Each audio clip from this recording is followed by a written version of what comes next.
अस्सलाम वालेकुम दोस्तों। तो आज की वीडियो में हम बात करेंगे कि यूट्यूबर जो है इतनी फास्टली जो है जल्दी जल्दी क्यों जो है बोल लेते हैं कि वो जो है बहुत जल्दी जल्दी जो है अपनी बात को आप तक पहुंचाना चाहते हैं। तो इसकी दो सबसे बड़ी वजह है। नंबर एक जो है वो चाहते हैं कि थोड़ी सी वक्त में जो है बहुत ज़्यादा इन्फॉर्मेशन जो है अपने ऑडियंस को दे सके, यानी टाइम लग ले, टाइम टाइम जो है वो थोड़ा सा लें और लोगों को जो है ज़्यादा से ज़्यादा इन्फॉर्मेशन दें।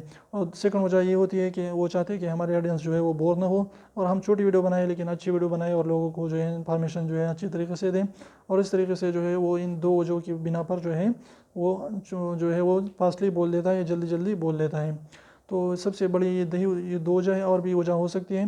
अगर आप जो है इस बारे में जो है कोई भी इंफॉर्मेशन आपके पास मौजूद है तो हमारे पास जो है हमारे साथ कमेंट में ज़रूर इसको भी शेयर करें, ताकि हमारे ऑडियंस जो है उससे भी कुछ ना कुछ फ़ायदा हासिल कर सके। तो उम्मीद करता हूँ छोटी सी वीडियो आपको पसंद है। वीडियो पसंद है तो प्लीज़ वीडियो को लाइक कर दीजिए, चैनल को सब्सक्राइब करना ना भूलिए। अगर आप हमारे चैनल पर नए हैं तो प्लीज़ अभी एक सेकंड निकाल लीजिए, उसको प्रेस कर लीजिए सब्सक्राइब के बटन को। बिल्कुल फ्री है, एक भी इसका पैसा नहीं लगता। तो अभी एक सेकंड निकाल लीजिए, उसको प्रेस कर लीजिए। तो फिर मिलते हैं वीडियो के साथ, ऐसे इन्फॉर्मेटिव वीडियोज़ के साथ इंशाल्लाह। तो तब तक इजाज़त दीजिए, अल्लाह हाफिज़।